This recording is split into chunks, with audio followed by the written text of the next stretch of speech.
Imaginez-vous en train de traverser un désert à pied.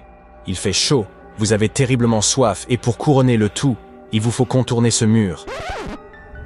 Un mur au milieu d'un désert aride et sans vie. Exactement, un mur dans le nord du désert saoudien.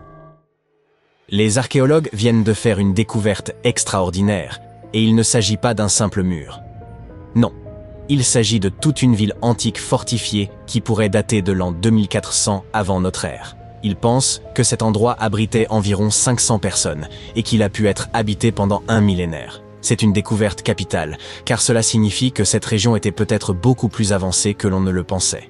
La ville était bien organisée, avec différentes zones d'habitation, des tours et des murs solides pour la protection des habitants, ainsi que différentes sections pour toutes sortes d'activités quotidiennes.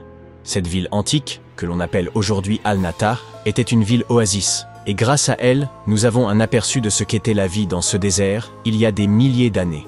Apparemment, les différentes zones étaient bien séparées. Il y avait des quartiers résidentiels, un cimetière, des terres agricoles et même un centre-ville. Cette ville oasis, située dans la région de Khaybar, constitue la première grande colonie organisée du 2e ou 3e millénaire avant notre ère découverte par les chercheurs dans le nord-ouest de l'Arabie. Les premières études nous montrent que cette ville, qui s'étendait sur environ 2300 mètres carrés, comprenait plusieurs quartiers, dont un quartier résidentiel, un cimetière et un quartier judiciaire avec des tribunaux. Les maisons étaient disposées en rangées bien ordonnées, toutes reliées par de petites routes. Ces rues séparaient le quartier résidentiel du reste de la ville. À l'époque, la plupart des habitants de cette région étaient des éleveurs nomades, en perpétuel mouvement.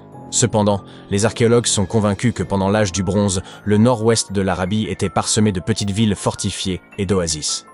Ces villes et oasis reliées entre elles étaient uniques. Elles offraient aux populations la sécurité nécessaire pour vivre, stocker des marchandises et faire du commerce. Elles témoignent des débuts de l'urbanisme et nous suggèrent que c'est à cette époque que les gens ont commencé à s'installer et à organiser leur communauté de manière plus structurée. L'équipe de recherche estime qu'il y avait environ 50 maisons à Al-Nata. Cependant, ce nombre pourrait atteindre 70 à mesure que les fouilles avancent. On pense que quelques centaines de personnes vivaient là. L'un des aspects les plus remarquables est sans doute que certaines maisons comptaient jusqu'à 3 étages. Construite sur une pente près de 2 routes commerciales importantes, cette ville bénéficiait d'un emplacement privilégié. L'un des aspects les plus impressionnants de cet endroit est son approvisionnement en eau. L'oasis disposait de sources et d'aquifères, des sources d'eau souterraines, ce qui en faisait un endroit idéal pour l'agriculture. Grâce à ces réserves d'eau, les habitants pouvaient cultiver leur propre nourriture et être relativement autonomes.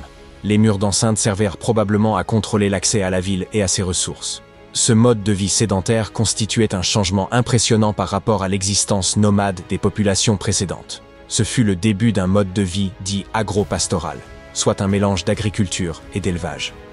Cette théorie est corroborée par la découverte, à l'intérieur de la ville, de tout un ensemble d'outils, des meules, des mortiers et des pilons. Les habitants moulaient leurs céréales afin de préparer leurs repas. Ils se nourrissaient de grains, de viande et de lait provenant de leurs propres élevages. Ces découvertes fascinantes nous montrent que les gens pouvaient subvenir à leurs besoins et qu'ils étaient étonnamment avancés pour l'époque.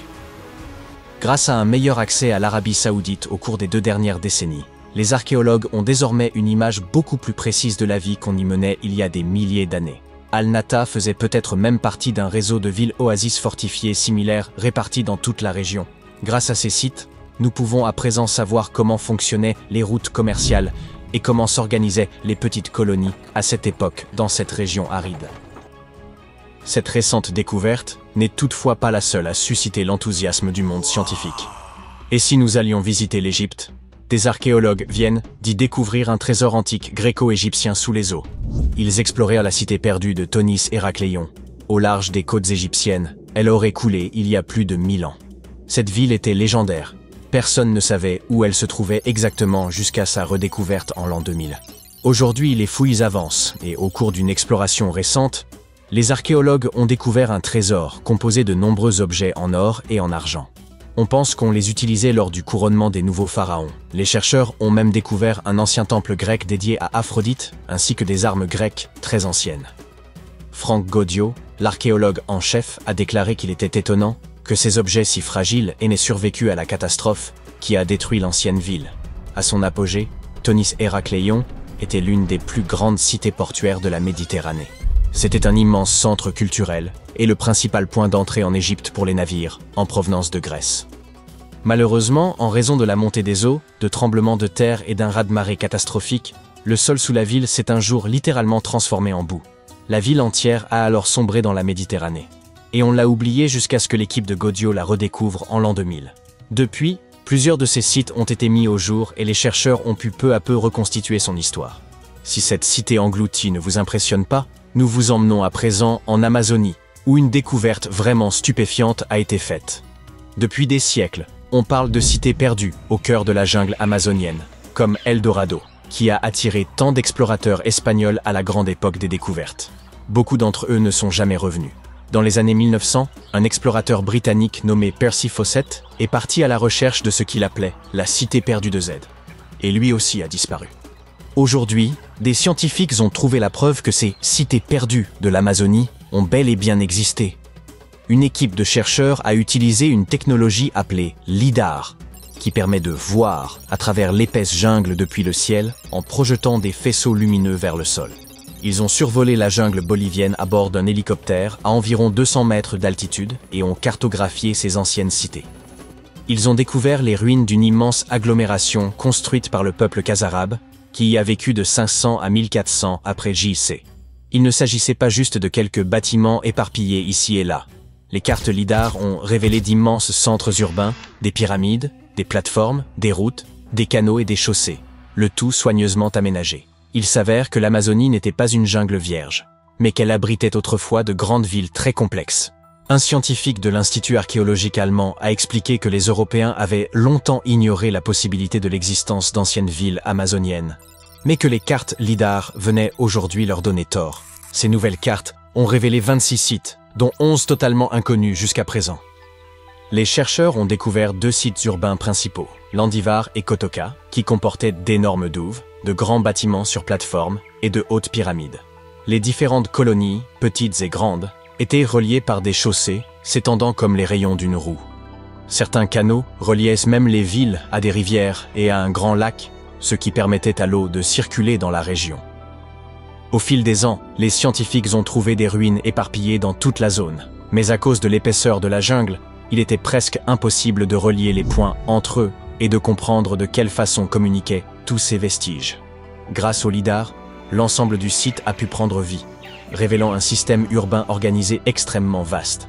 Il est désormais évident que ces sites avaient également une signification spirituelle, car tout y est disposé de manière à évoquer une structure symbolique profonde. La civilisation khazarabe n'est pas aussi célèbre que celle des Mayas, mais elle a connu une société florissante dans une région confrontée à d'énormes défis tels que des inondations annuelles. Et bien que les Andes voisines possèdent leurs propres sites monumentaux, les Khazarabes ont réalisé quelque chose d'absolument unique. Ils disposaient même de réservoirs pour stocker l'eau, ce qui suggère qu'ils devaient faire face à des sécheresses occasionnelles, ce qui est assez inhabituel en Amazonie.